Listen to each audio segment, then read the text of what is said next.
It's been a rather eventful season, but at long last we come to the end of the fall-winter season of Louisiana Rivals. Since we started tracking events and results, we've come to recognize that there's been a staggering amount of people who've signed up for and participated in Rivals tournaments across Louisiana, and for that, we thank you. The first season saw 82 different people enter weeklies across the state, and with the past season having the biggest Louisiana Rivals event ever, we saw that number balloon up to 141. That's insane! We never expected this much support from everyone, and hope we can only provide more good for you in the near future. With that being said, the huge number of participants allowed us to expand PR to 10 spots, just because of how much data there actually was. For some of the spots, it's not very surprising to see, such as a very obvious number 1 that ran through brackets with little effort. More on that in a bit. But you may be surprised to see just how much has changed as much as they've stayed the same, with one of our PR players unfortunately being unable to make it to any events due to school and work, for example. It was a topsy-turvy season for many on these rankings, but at the top, there could be only one name.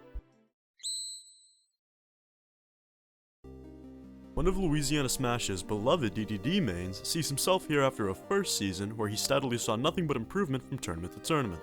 Starting out last season using nothing but F-Strongs on purpose, Spitty's Shovel Knight has seen further growth from the first online weekly it was utilized to the most recent, garnering wins on Germex, Daisies, and Tully. His sample size is a bit more limited than most on this list. May we see more of the Spitty SK yet. As one can say, similar and alike are similar but not alike. These past 2 seasons for Luna have indeed been similar, but not alike. A near perfect winning record versus North LA? Check. A less flattering record versus the upper echelon of PR, however? Check. But despite that, Luna hasn't finished close to the bottom of a bracket still. And despite many a close scare in various lows brackets, finally dropping a set in North Louisiana in the last week of the season, has mostly lost to those above her in these rankings. Still the throne sitter for her region, she may have more space to grow, but there's already a lot she's proven, and we hope she proves more about herself. One of the GOAT tournament organizers of Louisiana Smash sees his name here not out of a fluke, but of genuine skill. Marius sees himself at the spot after not taking 1 but 2 sets off of Faye over the course of the season. Despite only entering at NOLA weeklies, he never placed lower than 3rd at any of them. Sure, there were some especially small brackets, but he never failed to deliver when it was bigger. As he always says though, support your locals, any way that you can do. It helps more than you know. Another Louisiana Rivals OG sees himself land near the middle of the PR, but if you ask me, this is probably the lowest he'd be, only because he didn't attend more. Life may catch up to us all in that regard, but don't let Tek catch you. He demonstrated his skill, at first just making the entry requirements before life heated up again, by nabbing a set win over Luna, a huge win over Faye, and placing 4th at Lust 49th, despite also being upset in winners by Squishy in the process. Tek would get the run back in losers however, and with that affirmed his spot on the PR. Further still, he earned set wins versus Daisies and Sudachi at Lows 27, only adding to the support of him being here. It must be mentioned as an aside, but his skill is only supported by his knowledge of the game and the tech within it. He most likely knows more about your character than you do if you're new to the game, and is always willing to help when he has the time. Swoosh right in. Do you like swimsuits? Watch me schwooze. Fuck. Sudachi's season got off to a rough start, as they dropped a set to Bryce's Shovel Knight in losers and bowed out at 4th due to the surprise start of a weekly. But that would be the worst we saw of Sudachi all season long, as from that point on, they aimed high and kept placing higher.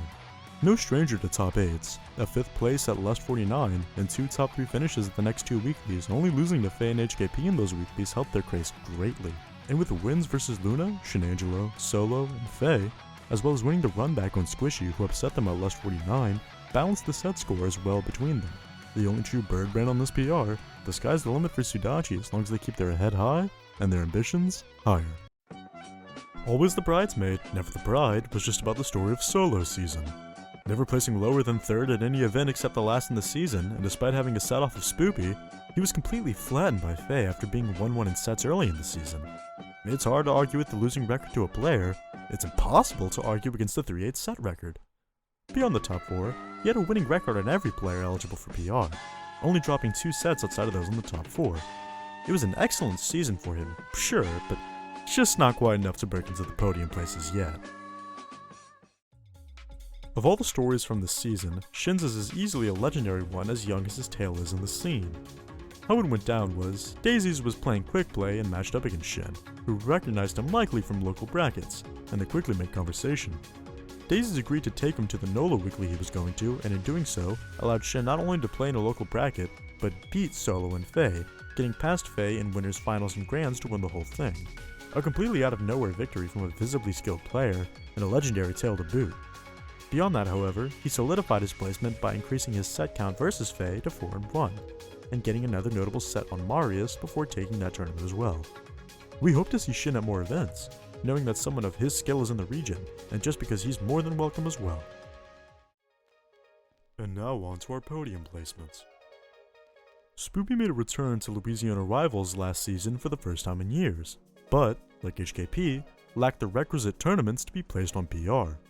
Well, with the number of tournaments surpassed, he takes the spot of 3rd after only having a losing record against HKP, with winning records versus everyone else in state. A jack of all trades, master of none, he's used at least 11 different characters in his consistent march to grands. Dropping sets only to Solo and the aforementioned HKP, he's never one you can count on to be holistically predictable in what he brings to a set, and is just as much as skilled enough to make it count. One of the founders of the scene at large sees her season come to another rather successful end, finishing 2nd this time in the rankings and once again doing so with authority. Though she dropped the odd set here or there to players outside the top 4, she more than made up for it where it counted. Winning 11 tournaments and holding a winning record on every player below her in ranking, she also has the incredible feat of being the only in-state player to take a set off of HKP in a tournament. The only major blemishes on her record was that she just couldn't get the job done versus Spoopy and TekKnite, and remained winless versus the two of them for the season. Do not let that fool you, however. With her own cast of characters, she's more than proven herself to be more than worthy of this spot. He needs almost no introduction, but just to be sure, let's give him his flowers just so he knows why we're here. In region, he's the only player with a close to perfect set win percentage, and has only ever dropped one set. Utterly dominant in every tournament he's entered, he's perhaps only used his main, Zetterburn, a handful of times total, sweeping the field with a whole host of characters under his thumbs. Out of region, he's been a force of nature as well, placing 9th at Riptide and 13th at Heatwave 5, racking up wins versus multiple names at the top 50, and further making a case for his rise in the scene. Taking a set off him is a notable occasion for anyone, let alone the best in the world. We've yet to see anyone in-state do it, and thus, his dominance secures his spot squarely at the top. That wraps up our power rankings for this past season. We only really hope to see more of everyone at future events, as you're more than welcome to join. Have fun, and hopefully make a case for yourself to be on next season's PR. Happy New Year's everyone, and see y'all soon.